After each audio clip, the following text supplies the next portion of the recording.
Chers amis lecteurs et amoureux des conversations qui n'en terminent pas, je vous souhaite à tous la bienvenue dans ce nouvel épisode de Bouquins et Potins. Avant de commencer, je tiens à vous remercier pour les petits retours que j'ai eus sur le premier épisode parce que ça me motive à continuer.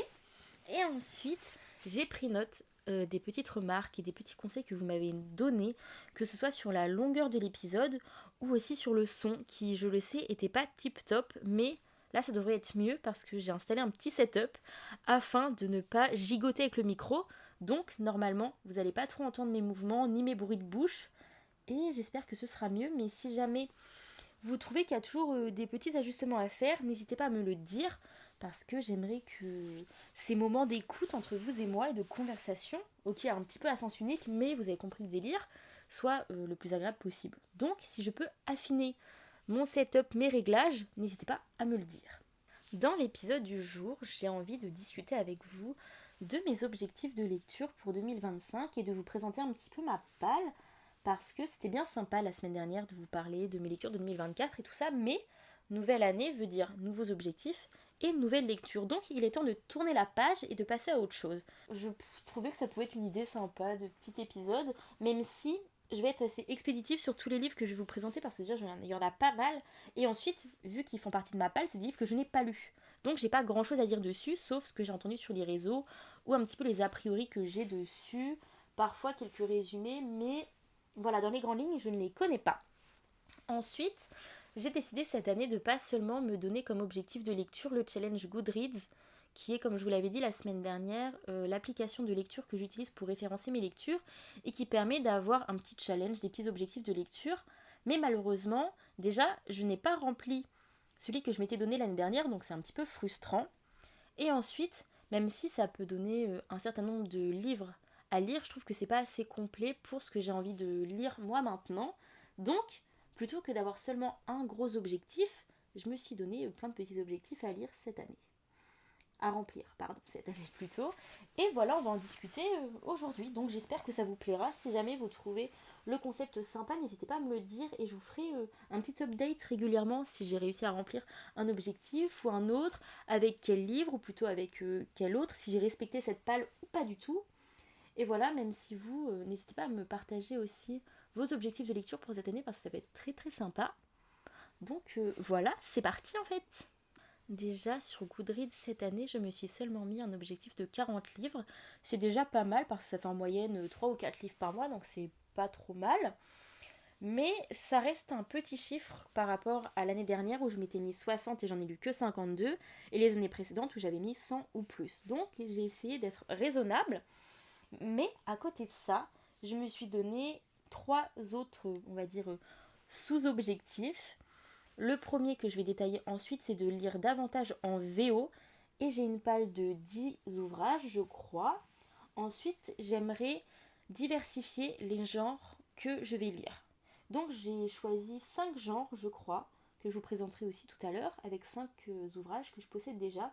Et ensuite, j'aimerais lire pour le plaisir davantage de livres classiques, parce que dans mes études, j'en lis énormément. Mais vu que c'est des lectures scolaires, c'est sous la contrainte, donc je profite pas des lectures. Du coup, j'ai choisi pareil 5 livres qui traînaient dans ma bibliothèque que j'ai envie de lire ou de relire. Aussi, tous les livres que je vais présenter à partir de maintenant sont des livres que je possède déjà, puisque j'ai une énorme bibliothèque avec du coup à l'intérieur une très grande partie de ma pile à lire. Et j'aimerais quand même en vider une partie parce que ce n'est pas possible d'avoir autant de livres et de ne pas tous les avoir lus. Mais j'avoue que j'ai quand même une fièvre acheteuse quand il s'agit de la littérature et j'ai tendance à me laisser submerger. Quand je trouve un livre beau, je l'achète. Quand c'est une saga que j'ai bien aimée qui est en cours, j'achète. Quand c'est un auteur que j'adore, j'achète. Quand c'est un classique que j'ai pas, j'achète. Tout est bon pour acheter un livre. En plus, avec mon papa, on adore faire des brocantes et des vides-greniers pour choper des classiques à pas cher. Donc parfois, on part avec 20 balles en poche, on revient à la maison, tous les deux avec 40 livres en plus. Ça nous pose pas de problème. On ne sait pas où on les met, mais on leur trouve quand même de la place. Mais au bout d'un moment, je ne peux pas pousser les murs de ma chambre. Et voilà, je dois faire avec ce que j'ai sous la main. Donc, je vais lire une grande partie de ma bibliothèque cette année. D'autant plus que depuis 3 ans maintenant, j'essaye de me restreindre et d'acheter moins de 50 livres par an. D'un côté, ça peut paraître énorme, 50 livres, je le conçois. Mais quand on passe par la seconde main et qu'on lit énormément, ça monte hyper vite. Il suffit de lire 10 sagas de 5 livres, de 5 tomes, pardon, et bah on a atteint cet objectif. Donc, j'essaye quand même de me restreindre au niveau des fièvres acheteuses, des pulsions acheteuses, et je peine pas trop quand même. L'année dernière, j'ai même pas compté, j'ai perdu le compte à partir de 20, ce qui est déjà pas mal, mais après j'ai fait un salon, une ou deux brocantes, donc peut-être que j'ai atteint mon objectif de 50 livres quand même. Même si depuis que j'ai une liseuse, donc ça va faire 3 ans maintenant, j'achète physiquement moins de livres. J'en consomme toujours autant, mais au moins j'ai pas à leur trouver une place dans la bibliothèque vu que tout est entre l'ordinateur, une clé USB et la liseuse. Mais voilà, tout ça pour dire, tous les bouquins que je vais présenter, même si je les ai pas lus, je les ai sous les yeux. Et d'ailleurs, vous allez peut-être m'entendre manipuler les livres parce que, au lieu de faire des jolies piles, les 20 bouquins sont vraiment éparpillés sur mon lit. C'était peut-être pas la meilleure idée, je vous l'accorde, mais bon, on fait avec.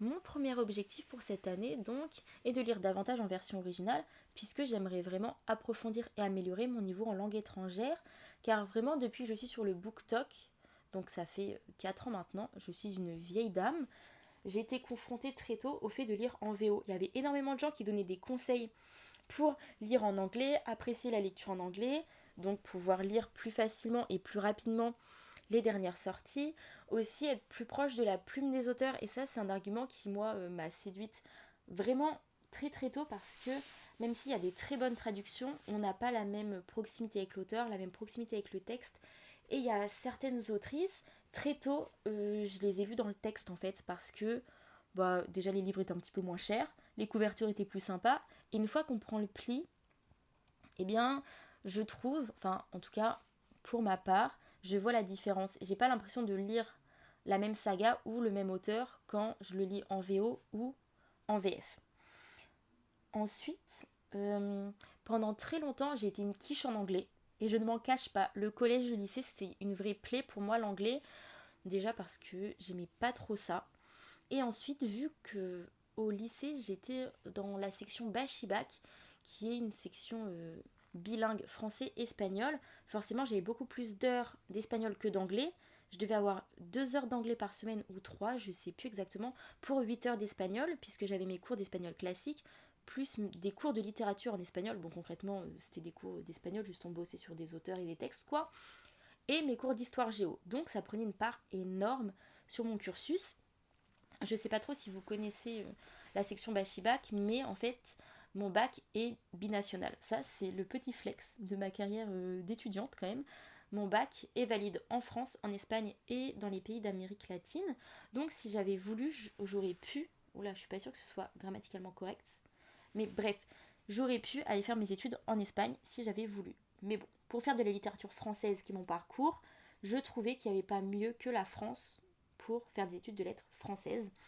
Mais vu qu'à un moment donné, je savais pas trop ce que j'allais faire de ma vie et que j'adorais l'espagnol, je me suis dit, bah, c'est super. Et mon lycée le proposait, donc top. Mais maintenant que j'avais fait 8 heures d'espagnol par semaine pendant 3 ans, je me suis retrouvée ensuite en fac de lettres où on n'avait que 2 heures d'espagnol, même pas obligatoire, par semaine. Donc forcément, j'ai plus du tout le même niveau qu'avant et j'aimerais retrouver mes facilités passées. Donc, dans cette palle VO, il y a 6 ou 7 livres anglais et 2 ou 3 livres espagnols. Voilà, maintenant on passe au titre. Le premier livre de cette pile à lire anglo-saxonne est Better Than the Movies de Lynn Panthers, que j'ai paradoxalement énormément vu passer sur les réseaux sociaux, mais d'un autre côté, je ne sais absolument pas de quoi ça parle. Je sais que c'est une comédie romantique dans laquelle il y a énormément de références aux comédies romantiques cinématographiques, je pense qu'on peut le dire comme ça, iconiques de notre époque, mais c'est tout. Et ça m'intrigue énormément savoir quel rêve et à quel moment, avec quel couple ou quoi. Et je suis une fanatique des comédies romantiques, donc ça ne pouvait que matcher. En plus, il est très très beau, donc je trouve que c'est un argument suffisant pour lire ce livre. Peut-être que je vais détester, mais je pense pas parce que j'adore vraiment les histoires de romances toutes mignonnes. Donc j'espère qu'il me plaira et je vous ferai en retour si jamais c'est top. Voilà. Ensuite, l'année dernière, Agathe, ma copine Agathe chouchoute d'amour, si tu passes par là, gros love, m'avait offert Les 7 maris d'Evelyne Hugo, qui est un de ses livres préférés. Et juste pour ça, c'est un argument suffisant pour que je le lise, le fait que ce soit un des coups de cœur d'une de mes copines. En plus, bah ouais, j'en ai énormément entendu parler et j'en ai entendu que du bien en fait. Si j'ai bien compris, c'est une sorte de biographie d'une star.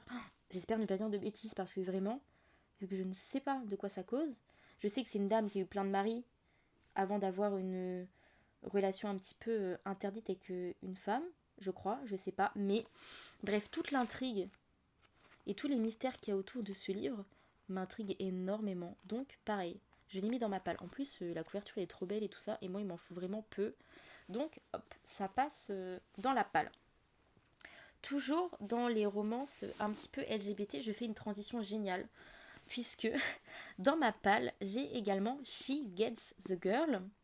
Franchement, mon accent, par pitié, ne le jugez pas. Je sais qu'il est déplorable. C'est une romance lesbienne. Si je ne dis pas de bêtises, c'est sur deux jeunes filles qui découvrent leur homosexualité ensemble. Et elles vont pas très bien dans leur vie, elles vont se tirer vers le haut. Je n'en sais pas plus. C'est par les auteurs de Five Feet Apart. Et en français, c'est À 10 mètres de toi, je crois. Il y avait un super film et qui m'a bien fait pigner, le livre et le film. Et elles ont aussi écrit All This Time, qui pareil m'avait fait pigner, donc ça me fait un peu peur pour le contenu de cet ouvrage, mais j'avais adoré les deux premiers romans, donc je vois pas pourquoi celui-là ne me plairait pas. J'avais trouvé les plumes très poétiques et tout ça, donc il m'en faut pas plus. La couverture aussi est très jolie. Je trouverai le moyen de vous mettre une photo, sans doute sur Insta. Et ce que je n'ai pas fait dans l'épisode précédent et que je vais faire à partir de maintenant, c'est trouver une barre d'infos, enfin, ou juste la description de l'épisode. Enfin, trouver quelque part pour vous mettre tous les titres des ouvrages dont je parle, parce que on ne voit pas forcément. Enfin, là, forcément, enfin, vous voyez pas, parce que vous entendez que ma voix. Et en plus, vu que j'ai un accent qui est déplorable, c'est pas facile de voir de quel bouquin je parle. Donc, voilà, vous aurez toutes les infos comme ça. S'il vous intéresse, vous pourrez aller voir. Ensuite, cette année, j'ai eu de la part de ma copine Teddy The Summer of the Broken Rules, écrite par K.L. Walter, qui est une romance qui se passe pendant l'été. Je crois que ça fait pigner parce que dans le résumé, la première phrase, ça dit... Ah non, plus là, faut que je parle en anglais, genre. Bon, bah tant pis. Je vais pas... Bref, c'est une fille qui a perdu sa sœur. Donc, ça commence dans un délire très joyeux, mais si j'ai bien compris, bah, malgré le décès de sa sœur, elle veut remonter la pente et elle va vivre un été à fond quoi. Du coup, ça peut être génial. Mais celui-là, je pense que je le lirai pendant l'été, donc pas maintenant du tout, histoire de respecter la vibe un peu summer. Mais voilà, je ne connais pas du tout ce livre, j'en ai jamais entendu parler.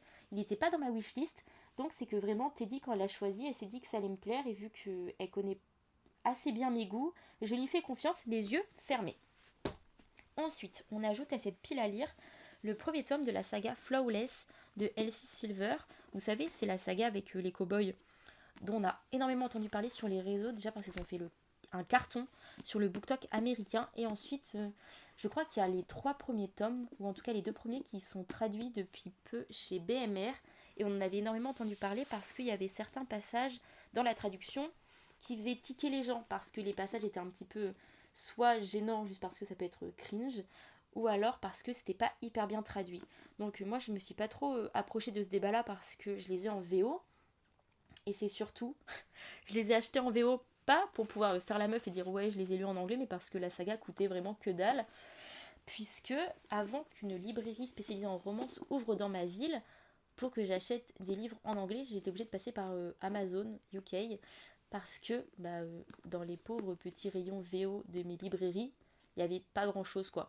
Donc j'ai réussi à choper toute cette saga là sur le Amazon UK pour moins de 50 balles genre. Et c'est génial comme prix parce que vu qu'il y a 5 tomes, ça revenait à 10 balles le tome. Alors qu'en France, les brochets, c'est 20 balles le tome.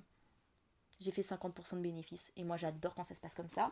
Du coup, c'était un argument suffisant pour acheter toute la saga. Mais maintenant que j'ai toute la saga, il faut peut-être que je la lise. Parce que ça me sert à rien d'avoir une saga sur ma bibliothèque qui prend une place énorme si je ne la lis pas. Dans le même délire, j'ai également acheté les 5 livres de Ella Mays.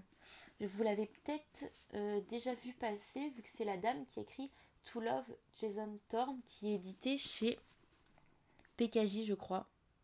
il me semble. Je suis pas sûre.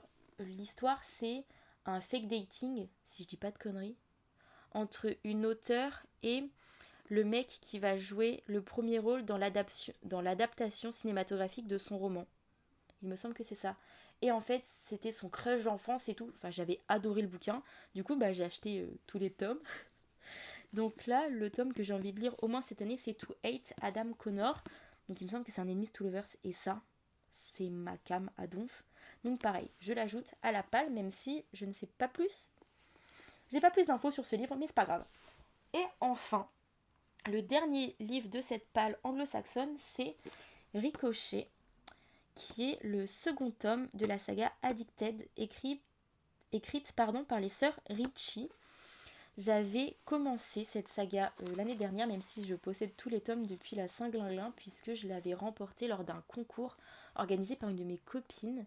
Enfin, on n'était même pas encore très copines à cette époque, ma copine Yams. Je suis pas sûre qu'elle soit encore active sur BookTok et Booksta, mais j'adorais son contenu. Et c'était une de ses sagas favorites, elle en parlait tout le temps. Voilà. Je sais pas si vous connaissez cette saga, je crois qu'il y a que les 3 premiers tomes qui sont traduits en français. Mais en fait, on va suivre Lily et... Attendez, je ne sais plus comment s'appelle son mec. Lily et Lorraine. Donc je pense que ça doit se prononcer Laurent, ou en tout cas le diminutif c'est Lo.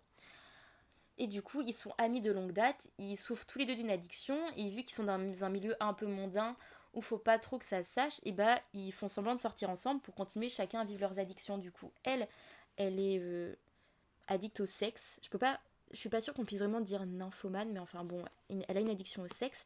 Et lui, il est alcoolique, il me semble qu'il est tombé dans la drogue aussi. Enfin bon, grosse addiction. Et du coup, va s'en suivre plein de péripéties sur comment ils doivent dissimuler à leur entourage à la fois leurs addictions, mais en même temps le fait qu'ils entretiennent une fausse relation alors qu'ils sont amis de longue date, mais en même temps, vu qu'ils sont amis de longue date et très proches, ils finissent par se rapprocher avec toute la jalousie, tout fait. Oh, j'avais adoré le premier tome, tellement que je me suis dit, mais pourquoi j'ai mis autant de temps à les lire en fait. Donc, mon objectif est de continuer cette saga.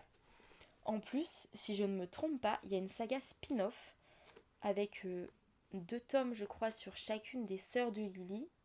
Et dans la chronologie, certains des tomes du spin-off s'intercalent dans la saga principale. Donc, si je veux ne pas être perdue, un jour, il faudra que je lise les autres. Mais bon, on n'y est pas. Déjà, je vais lire ce second opus. Je crois que c'est tout pour ma palle anglo-saxonne, puisque j'ai un livre un peu Joker, qui est As Good As Dead de Holly Jackson, et c'est le 3e tome de la saga Meurtre mode d'emploi. Je vais pas vous prononcer le titre du premier livre en anglais parce que déjà il fait 50 km de long et je vais pas réussir à le prononcer correctement. Mais ce roman, je ne sais pas si je le cale dans ma pile anglaise, même s'il est en VO, ou si je le cale dans ma pile de différents genres littéraires à lire cette année, puisque c'est un roman jeunesse et que j'ai pas de roman jeunesse pour l'instant dans mes autres pales. Donc, je sais pas dans quelle case il ira, mais il ira pas dans les deux parce que le but c'est pas d'avoir un roman qui va dans plusieurs catégories. Enfin bref. Dans ma pile à lire espagnol maintenant, j'ai 3 livres et demi parce que déjà j'aimerais terminer la saga Culpables de Mercedes Ron, qui est aussi connue sous le nom de À Contresens. Vous avez au moins forcément entendu parler des films si vous n'avez pas lu les livres. J'avais lu le premier tome il y a des années et franchement c'était un coup de cœur. Donc dès que je suis retournée en Espagne, j'ai acheté le deuxième. Et j'avais pas trop eu le temps de le lire, j'étais pas trop dans le mood et tout.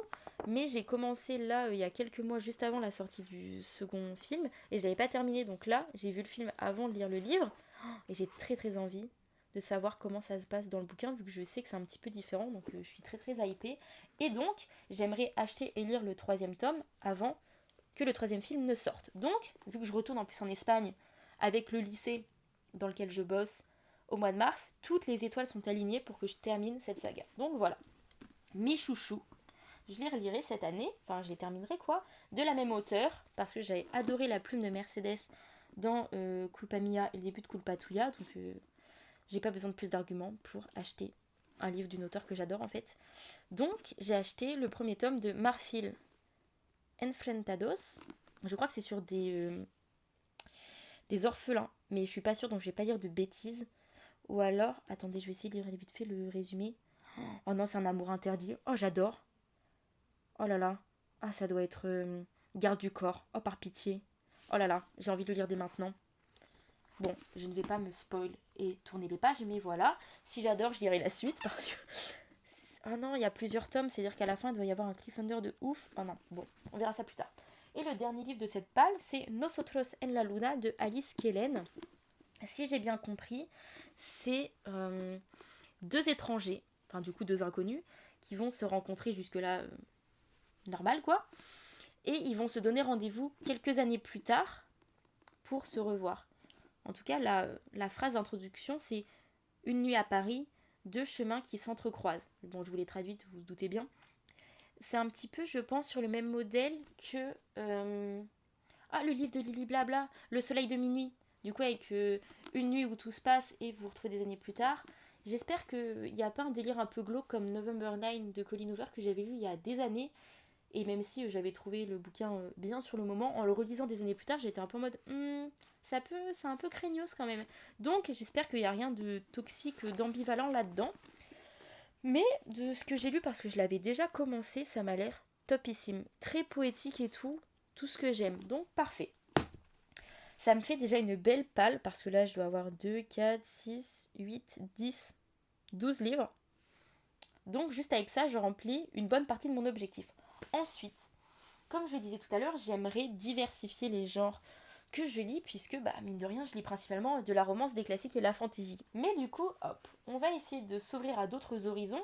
Et pour ça, déjà, j'aimerais relire de la dystopie. Quoi de mieux que Hunger Games pour se remettre dans la dystopie. Donc, je vais profiter du fait d'avoir toutes les nouvelles, très belles éditions éditées chez PKJ. Là, vous voyez, celles qu'on déborde, qui scintillent, pour les lire en fait, parce que honte à moi, j'avais adoré les films et j'ai pris un grand plaisir à me faire un marathon au moment de la sortie du dernier l'année dernière, mais je les ai jamais lus, donc c'est vraiment l'occasion parfaite. En plus, ils sont tous beaux là à me regarder dans ma bibliothèque, ils m'appellent, donc je lirai au moins le premier tome cette année.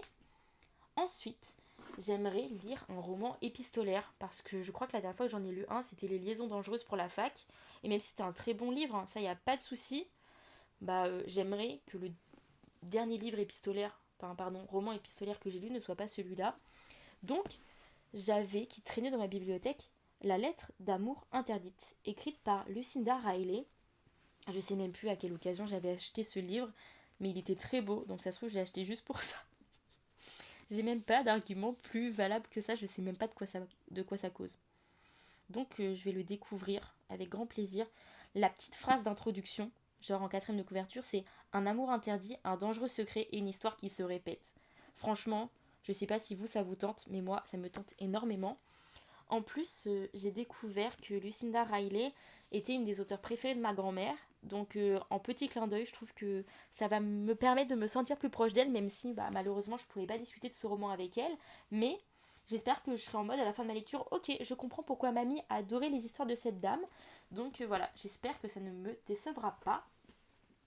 Ensuite, en roman contemporain, j'ai un petit truc qui traînait dans ma bibliothèque que mon papa m'avait trouvé un jour où à la FNAC ils avaient proposé l'offre de acheter un gratuit et il était revenu à la maison avec Comment larguer un bad boy écrit par Seren M. Et bien évidemment il l'avait pas acheté pour lui, mais j'avais trouvé le clin d'œil sympa parce que mon papa sait bien évidemment que je lis de la romance et que j'en écris aussi. Et même si il lit ce que moi j'écris, il n'est pas du tout au fait des codes de la romance, des stéréotypes, des lieux communs et tout. Donc, quand il lit ce que j'écris, il est en mode ouais c'est sympa, mais je sais pas si ça correspond à des trucs qui se font, que les gens aiment, que les gens n'aiment pas. Et voilà, j'ai trouvé le clin d'œil sympa sur le bad boy. Donc, si je le trouve sympa et que ce petit manuel pour larguer un bad boy est génial, je pense que j'y ferai lire. Il me semble que ça aussi c'est un roman jeunesse, non, donc c'est pas un roman contemporain. Bon du coup peut-être que As Good As Dead finira dans la palle des VO du coup. Je verrai bien. Parce que c'est un roman qu'on peut lire à partir de 14 ans. Et il est publié chez le livre de poche jeunesse. Donc ouais, ça doit être un roman jeunesse. Bon. Ensuite, j'ai plusieurs ouvrages sur l'ésotérisme que j'avais acheté lorsque Hugo Roman a sorti cette collection en fait de petits manuels, de petits romans sur l'ésotérisme. Donc j'en ai 3. Un sur l'astrologie, un sur les esprits et un sur les médiums. J'ai parcouru celui sur l'astrologie mais sans lire en détail et j'aimerais au moins cette année lire celui sur les esprits parce que ça m'intéresse énormément. Et de ce que j'ai entendu sur les réseaux et vu et lu, ce sont des ouvrages qui sont assez, abordables et accessibles. Et moi qui vite, je suis larguée par toutes les théories et tout. Enfin, j'aime pas les ouvrages qui sont trop, comment dire, qui ont un caractère trop scientifique. Ça m'épuise et je lis 3 pages et je ne les ouvre plus jamais. Donc si ça peut me réconcilier avec les ouvrages un petit peu, je peux pas dire scientifique parce que, comment dire, enfin, je sais pas si vous voyez ce que je veux dire, mais les ouvrages qui sont un petit peu lourds et compliqués à lire que tu lis pas en mode livre de chevet, quoi. J'aimerais bien être réconciliée avec ces thèmes-là à travers ces ouvrages. Je sais pas encore lequel des 3 je vais lire, sans doute celui sur les esprits, même si c'est le plus gros. On verra. Et enfin, pour terminer cette palle de diversification, j'ai un livre de contes. En fait, non, j'en ai plusieurs, mais j'en ai déjà lu 2. Donc, je vais lire mon 3e, quoi. Vous avez sans doute vu passer les éditions des contes faites par Flammarion et illustrées et animées par Mina Lima qui sont parus au moins à partir de 2022, peut-être même 2023. Je mettrai une photo de l'ouvrage que je vais lire parce que cette année je vais lire Blanche-Neige et autres contes de Grimm. C'est des très très beaux livres de contes, on dirait presque des livres pour enfants avec des pop-up à l'intérieur, des petites animations et franchement ils sont magnifiques. Et moi qui adore les contes, les réécritures de contes et tout ça, franchement je suis trop fan. C'est l'occasion idéale d'en relire. J'avais déjà lu celui sur La Belle et la Bête et celui sur Alice au Pays des Merveilles, donc celui-là où il y a plein de petites histoires. Bah, ça peut être trop cool en plus de ce que je voyais, même si je connais quand même pas mal de contes de Grimm, des frères Grimm, pardon, je ne les connais pas tous. Donc c'est avec un grand plaisir que je vais pouvoir découvrir certains des contes, quoi. Donc ça c'est trop trop cool. Et enfin, on arrive au bout, mesdames et messieurs, et toute personne qui écoute ce podcast, à la fin. Désolée, je gigote parce que j'ai plus de sang dans les pattes. On arrive à la fin de cette palle avec mes 5 ouvrages classiques.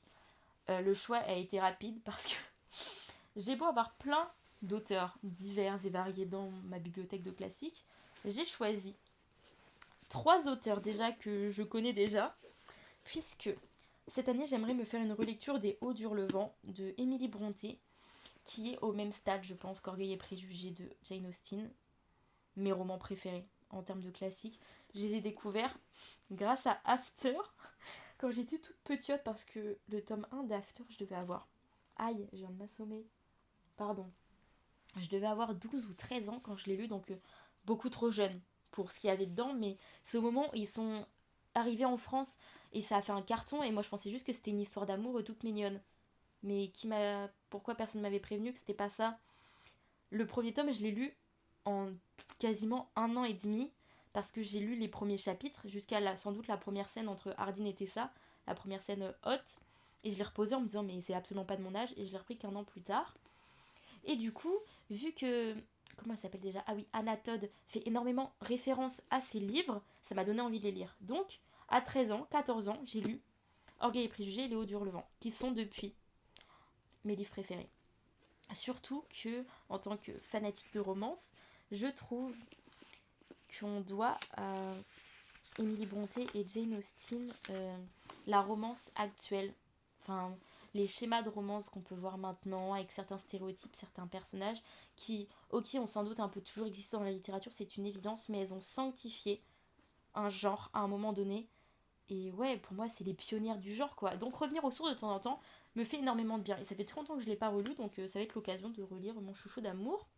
Puisque nous parlons de la reine-mère Jane Austen, cette année j'aimerais lire d'elle Northanger Abbey. J'espère l'avoir bien prononcé, sinon de toute façon je vous mettrai le titre dans la barre d'infos avec les autres. Qui est un de ces romans que je n'ai pas lu parce que je peux pas tous les avoir lus quand même. Même si j'adore ce qu'elle fait, il y a certains de ces livres que pour l'instant j'ai encore trouvé trop imbuvables vu que ça reste un vieux texte. Et celui-là, si j'ai bien compris, c'est une œuvre posthume dans laquelle, avec l'ironie qui lui est propre, elle parodie les romans gothiques de l'époque tout en inscrivant ce livre dans une lignée de romans d'apprentissage. Donc, je pense que ça peut être trop sympa. Voilà, un petit côté philosophique et tout là-dedans. Sans doute une histoire d'amour, parce que c'était sa marque de fabrique, donc j'ai vraiment hâte. de découvrir cet ouvrage. Ensuite, j'ai parlé de mon chouchou Baudelaire tout à l'heure, ce n'était pas pour rien, ça m'a permis de faire une petite transition et de dire que cette année, je vais lire de lui Fusée et Mon cœur a mis à nu la Belgique déshabillée. Je crois que c'est aussi un recueil posthume dans lequel en fait a été rassemblé tous les textes qu'il n'a jamais pu publier de son vivant. Donc autant des poèmes que des fragments de pièces de théâtre, des vers, de la prose. Je sais pas trop en fait. C'est un bouquin qui est un énorme pavé, mais je crois qu'il y a énormément de notes. Donc je sais pas trop si je vais apprécier ma lecture ou pas, parce que vu que ça va être un petit peu décousu, je risque à un moment donné de décrocher. Mais en tout cas, j'ai très hâte de découvrir cette facette de Baudelaire que je ne connais pas. Alors que pourtant, ça, c'est un auteur. J'ai dû lire tous ses recueils. Bon, il n'en a pas écrit tant que ça, le pauvre homme. Mais je suis fascinée par ce qu'il fait. Franchement, mon auteur français mort, encore une fois, préféré. Et maintenant, on s'attaque à 2 ouvrages que je n'ai pas lus, parce que sinon, c'est pas drôle. J'ai choisi un petit livre de Sartre. Pourquoi ? Parce que j'avais envie de lire du théâtre et que j'avais Sartre dans ma bibliothèque. Donc, j'aimerais lire de Sartre cette année Le diable et le bon Dieu. Voilà. Je ne peux pas vous en dire plus, je ne sais pas trop de quoi ça cause. J'imagine d'une allégorie entre le diable, Satan et Dieu. Sans doute une petite critique de la société, de l'humanité. Donc ça peut être très très sympa. J'aime beaucoup Sartre. Enfin, les ouvrages que j'ai lus de lui jusqu'à présent, je les ai toujours trouvés sympathiques, enfin très enrichissants. Donc je me dis que je vais passer un bon moment. Et pour terminer, enfin, j'aimerais lire La Célestina de Fernando de Rojas, qui est une pièce de théâtre encore, mais beaucoup de théâtre cette année en fait. Pièce de théâtre en version originale espagnole, mais cette fois, c'est pas dans la pile VO, vous l'aurez bien compris. Et ça, j'ai trouvé une collection en fait d'œuvres classiques espagnoles un jour dans une brocante et j'ai acheté genre tous les bouquins du stand. Parce qu'il y en a certains que j'avais étudiés en cours, mais seulement des extraits, donc ça m'intéressait de les posséder. Et celui-là, pour l'anecdote, je l'ai pas vraiment étudié parce que dans ce cours-là, en terminale, par petits groupes de 4-5, on nous avait attribué une pièce de théâtre qu'on devait jouer. Et moi, j'avais pas joué celui-là, j'avais joué La vida es sueño de je sais plus qui. C'est un peu la honte et je l'ai même pas sous les yeux là. Et c'était un de mes meilleurs potes qui avait joué dans La Célestina. Et si je me trompe pas, il avait joué le curé pendant le mariage. Si c'est bien dans celui-là qu'il y a un mariage, c'est que vraiment j'avais rien écouté au cours, ce qui est aussi possible. Mais en tout cas, ce serait avec plaisir que je lirai ce livre. Donc, je vous en dirai des nouvelles. Si c'est intéressant. Oh, c'est écrit tout petit. Oh non, il n'y a pas d'espace. Oh là là. Oh, la déception. Mais c'est une vieille édition. C'est écrit en francs. Enfin, non, en pesetas.